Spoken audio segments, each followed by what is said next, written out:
Robinson.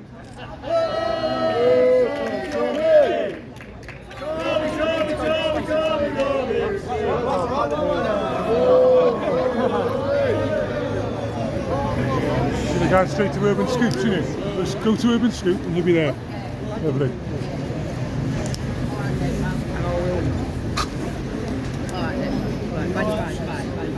I'll start at the beginning, yeah? Yeah, thank you. I'm not used to winning. On the 26th of November, when I went to work to report as a journalist, I was violently attacked by the Metropolitan Police Force. Everyone watched it, yeah? The Crown Prosecution Service are supposed to be independent. They're supposed to assess the evidence. The evidence which everyone watched was that the police come in. I tried to tell them I'm a journalist, I'm at work, which they know anyway. They removed me forcefully. They pepper sprayed me at point blank range. Yeah, they lied throughout every one of their statements. How many officers were there that day? 20 officers. None of them have got their body cam footage. We heard their evidence. Mine come off in the incident. It was lost. Mine was recorded over. I had someone else's camera that day. They proved themselves as liars time and time again. The fact that the point I want people to understand is I've just said I've won. Yeah. Have we won? Do we have freedom? For the last 6 months, I've been banned from entering my capital city. Whilst jihadists have took over our capital city week in, week out, with the grace of the police allowing them to, I've had my restrictions, my right to a family life. I even went to court to ask if I could take my children to the Christmas lights turn on, and I was refused that opportunity. For the last 6 months, I've had to go to a Muslim police officer and ask permission to come into my own capital city, of which one of the meetings was to interview a member of parliament. That Muslim police officer refused that request. That is a police state. That is not freedom. The judge today stood on the side of truth. I've been in these politicised buildings too many times.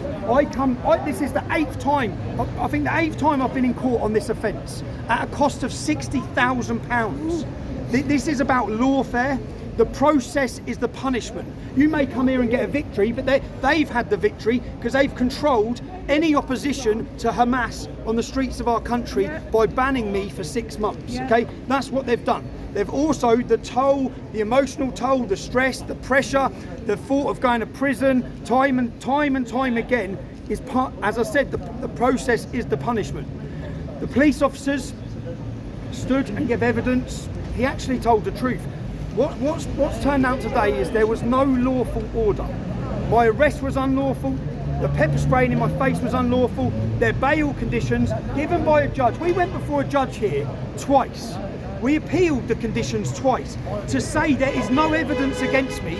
How am I banned from my capital city for 6 months? It has to be, those bail conditions have to be proportionate. It's not proportionate. I wasn't allowed inside the M25 for 6 months. I'm still frustrated with it. They've limited my ability for my activism, for my work, for my journalism. They have invaded the privacy. Anyone I wanted to meet for my journalism, I had to give the police, the British police, their phone numbers. They then rang them.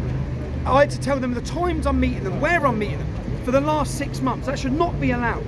Freedom of the press has been under attack. Freedom of speech has been under attack. My freedom of assembly, all these things have been taken from me from the British state. Today they've been given back to me. I'm now allowed into London. What's been ruled on is that the arrest was unlawful, pepper spraying was unlawful. They arrested me on my daughter's birthday. Yeah?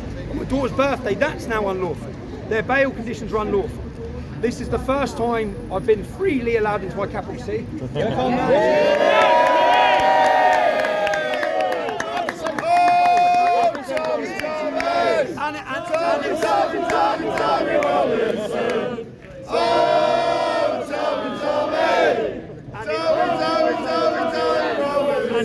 And it's on St George's Day, but what I would have to say is this would not have happened today if it wasn't for the people who supported this campaign. But as this was going on, I've made a film, yeah? You're going to see the promo today. I'm going to ask all of you, if you've marched with me before, march with me again on the 1st of June. We're marching through this capital city against two-tier policing, demanding the resignation of Mark Rowley. The British public have had enough of your actions, and I will premiere my new film, Lawfare, A Totalitarian State. It's going to be a fabulous documentary. We are going to humiliate the British state. You're going to understand that your freedom's already gone, yeah? And we need to fight for it and get it back. The one thing I'd like to say, first of all, there's two things actually. Firstly, is to everybody out there, you don't need to like Tommy, you don't need to agree with Tommy, and you can hate me all you want, but because of you, because of your eyeballs, because of your support, because you took the time and trouble and energy and effort to keep supporting this man, because of you, he gets to be a free man today, because you kept the pressure on, otherwise they would hide their lives.